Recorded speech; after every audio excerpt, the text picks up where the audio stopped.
India versus England test 4 day 1। Team India की playing 11 क्या perfect playing 11 है? करुण नायर को ड्रॉप करके टीम इंडिया ने कोई गलती तो नहीं की?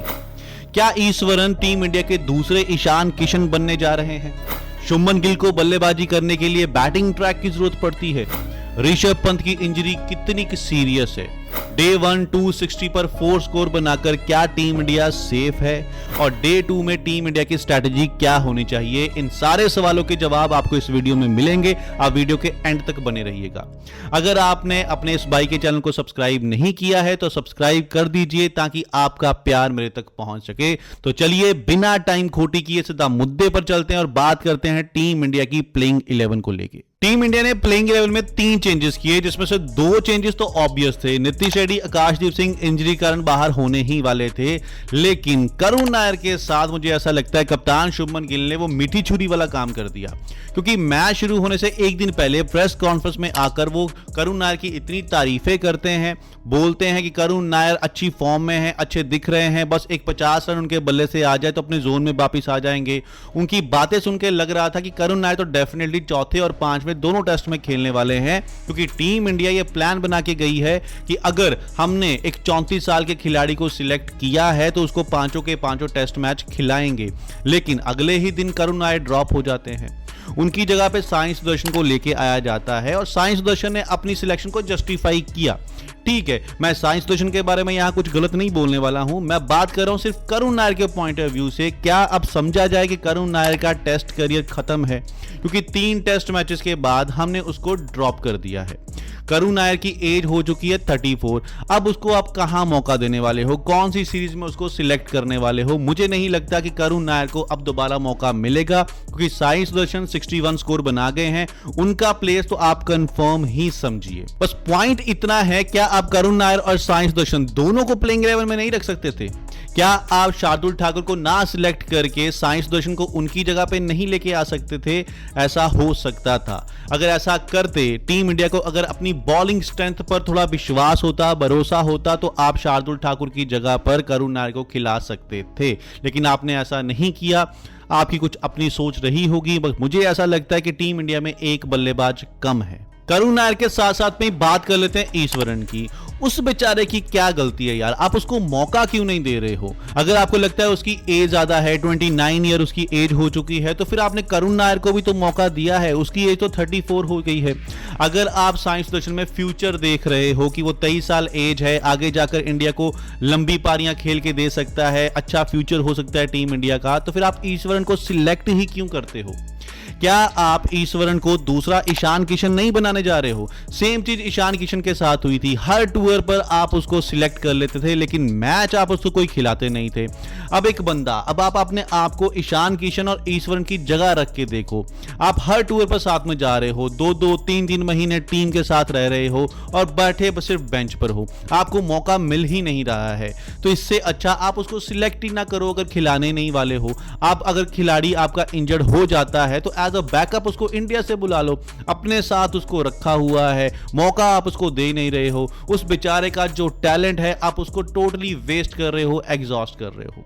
मैंने पहले टेस्ट मैच में भी कहा था जब आपने साई सुदर्शन को सिलेक्ट किया था कि मुझे साई के टैलेंट पर कोई शक नहीं है, लेकिन एज अ सीनियरिटी प्रेफरेंस आपको ईश्वरन को ही देनी चाहिए, क्योंकि टेस्ट मैचेस में उसकी एवरेज भी साई सुदर्शन से बेटर है, उसका एक्सपीरियंस भी साई सुदर्शन से ज्यादा है और उसने स्कोर भी साई सुदर्शन से ज्यादा बनाए हुए हैं। तो क्यों आप ईश्वरन से पहले साई सुदर्शन को मौका दे रहे हो? ईशान किशन ने जब अपनी बात रखी थी कि यार मैं मेंटली टायर्ड हो गया हूं, एग्जॉस्ट हो गया हूं, तो आपने उसको उठा के सीधा कॉन्ट्रैक्ट लिस्ट से बाहर कर दिया। बेचारा 1-2 साल डोमेस्टिक खेलता रहा, तब जाके अब उसको फिर से कॉन्ट्रैक्ट में ऐड किया गया है। सीरियसली आप मानो या ना मानो, कुछ चीजें कप्तान और कोच के हाथ में होती हैं। किस खिलाड़ी का करियर बनाना है और किस खिलाड़ी का करियर डुबोना है, ये इन दोनों के ऊपर डिपेंड करता है। अब सिलेक्शन कमेटी ने तो ईश्वरन को सिलेक्ट करके टीम इंडिया को दे दिया, लेकिन जब कोच और कप्तान ही उसको प्लेइंग 11 में सिलेक्ट नहीं कर रहे हैं तो सिलेक्शन कमेटी भी क्या करे?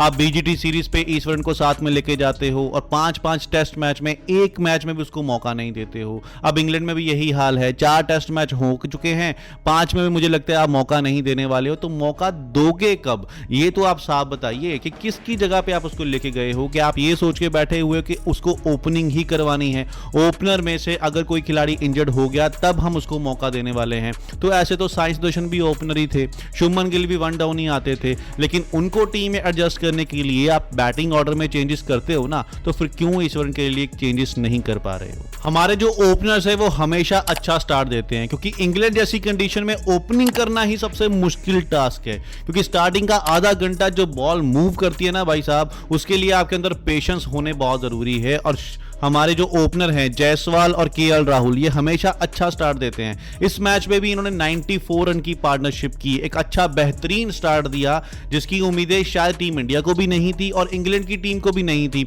उनको लगा था कि पहले सेशन में हम टीम इंडिया की 2-3 विकेटें निकाल लेंगे, लेकिन दोनों की पार्टनरशिप से टीम इंडिया ने एक भी विकेट नहीं गंवाया। लेकिन उसके बावजूद आपका मिडिल ऑर्डर अगर कोलैप्स हो जाएगा तो इतनी अच्छी ओपनिंग पार्टनरशिप करने का भी क्या फायदा। शुभमन गिल ने पहले 2 मैचेस में इतने बड़े बड़े स्कोर बना दिए, लग रहा था कि ये बंदा डॉन ब्रैडमैन के जो 900 रन का रिकॉर्ड है ना, वो भी इस सीरीज में तोड़ देगा। पहली 4 पारियों में शुभमन गिल ने 585 स्कोर बना दिए थे और अगली 3 पारियों में सिर्फ 34 रन। मतलब शुभमन गिल भी क्या उसी मैच में स्कोर बनाएंगे जहां पर बाकी के बल्लेबाज स्कोर बना रहे होंगे? मतलब शुभमन गिल को प्रॉपर बैटिंग ट्रैक चाहिए अपने बड़े बड़े स्कोर बनाने के लिए। थोड़ी सी बॉल हिलजुल करेगी, इन स्विंग आउट स्विंग होगी, तो क्या शुभमन गिल स्कोर नहीं बनाएंगे?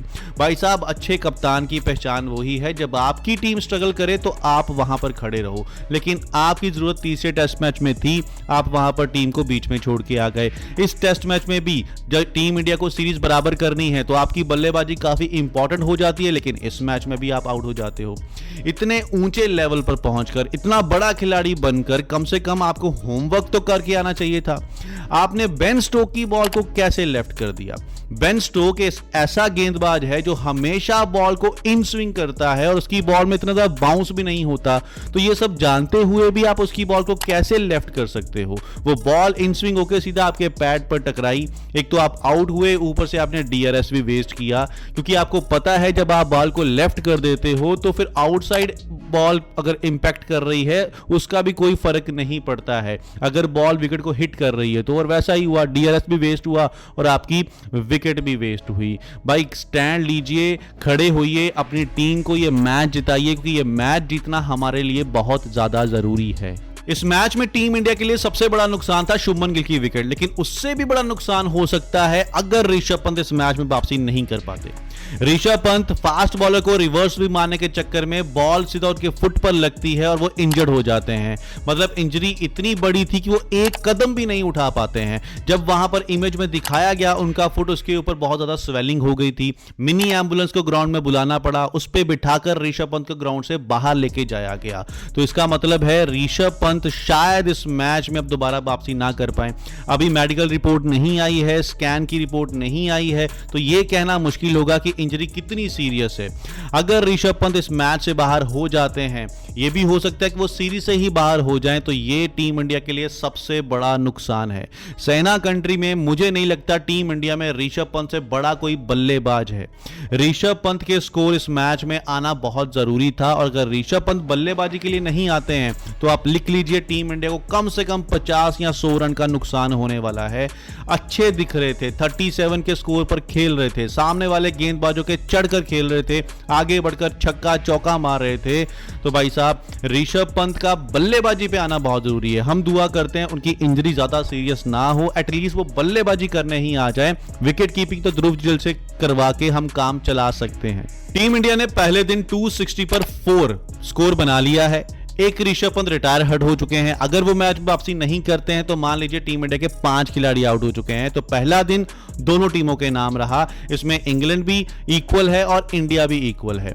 इंडिया इसलिए इक्वल है क्योंकि यहां पर ऋषभ पंत के चांसेस अगर होंगे वापस आने के तो टीम इंडिया के 4 ही खिलाड़ी आउट माने जाएंगे, और रविंद्र जडेजा, शार्दुल ठाकुर अच्छी बल्लेबाजी कर रहे हैं, अच्छा स्टार्ट उनको मिल चुका है। और इंग्लैंड इसलिए बराबर है क्योंकि ज्यादा स्कोर टीम इंडिया बना नहीं पाई है, 264 स्कोर ही बनाई है। और अगर 150 स्कोर टीम इंडिया और बनाती है तो 400 के आसपास ही पहुंचेगी, और 400 के स्कोर बनाकर टीम इंडिया 2 मैच हारा है, यह हमने देखा है। सेफ स्कोर माना जाएगा 500 के आसपास, तो टीम इंडिया को 500 के आसपास स्कोर बनाना पड़ेगा अगर इस मैच में विनिंग पोजीशन में आना है। तो अगर ऋषभ पंत वापसी नहीं करते हैं तो भाई साहब फिर टीम इंडिया की मुश्किलें बढ़ जाएंगी, क्योंकि शार्दुल ठाकुर और रविंद्र जडेजा जो दोनों इस टाइम बल्लेबाजी कर रहे हैं, और इंग्लैंड के पास न्यू बॉल अभी ड्यू है, जैसे ही नई बॉल हाथ में आएगी तो आधा पौना घंटा इन दोनों बल्लेबाजों के लिए क्रूशियल हो जाएगा। अगर ये आधा पौना घंटा निकाल गए फिर तो टीम इंडिया 500 के पास पहुंच सकती है, लेकिन अगर इन दोनों की विकेट गिर गई तो भाई साहब फिर तो मुझे लगता है 350 के आसपास ही टीम इंडिया रह जाएगा, और ऐसा हम चाहते नहीं है। डे 1 जो है वो मिला जुला रहा। शुरुआत टीम इंडिया की अच्छी हुई, उसके बाद इंग्लैंड ने वापसी की, उसके बाद ऋषभ पंत और साई सुदर्शन ने अच्छी पार्टनरशिप करके फिर से इंडिया को वापसी कराई। उसके बाद ऋषभ पंत की जो इंजरी हुई उससे इंडिया फिर से बैकफुट पर आ गया। अब डे 2 में टीम इंडिया को करना क्या है, आधा पौना घंटा नई बॉल से संभल कर खेलना है और एक भी विकेट नहीं देनी है। अगर एक भी विकेट नहीं देते हैं तो टीम इंडिया 500 के आसपास पहुंच जाती है। 500 के आसपास पहुंचना है तो शार्दुल ठाकुर, रविंद्र जडेजा, इन दोनों में से किसी एक बल्लेबाज को 70-80 स्कोर बनाने पड़ेंगे, और अगर वो हो गया तो भाई साहब फिर टीम इंडिया सेफ माना जाएगा। लेकिन अगर ऋषभ पंत की वापसी नहीं होती है तो भाई मुझे लग रहा है कि डे 2 में टीम इंडिया का स्कोर 350 के आसपास रहने वाला है। लेकिन हमारे पास एक नया गेंदबाज भी ऐड हुआ है, अंशुल कंबोज, और अंशुल कंबोज की इतनी तारीफें सुनी है कि उसके पास इतनी वैरायटीज है, देखना पड़ेगा कि वो किस तरीके की बॉलिंग करता है। जैसे आकाशदीप सिंह को दूसरे टेस्ट मैच में ऐड किया गया था, उसने 10 विकेट निकाली थी, काश अंशुल कंबोज भी कुछ ऐसा कारनामा कर जाए और टीम इंडिया के लिए 350 का स्कोर भी एक बहुत बड़ा स्कोर हो जाए। 50-60 रन की टीम इंडिया को लीड लेनी है पहली इनिंग में, उसके बाद 300-350 स्कोर भी अगर बना गई टीम इंडिया तो आराम से ये मैच जीत सकती है। तो आज के दिन में सारी निगाहें शार्दुल ठाकुर और रविंद्र जडेजा के ऊपर हैं कि ये कितनी देर तक बल्लेबाजी कर सकते हैं, और दूसरी निगाहें रहेंगी ऋषभ पंत के ऊपर कि उनकी इंजरी कितनी सीरियस है, क्या वो बल्लेबाजी के लिए वापस आ पाते हैं या नहीं।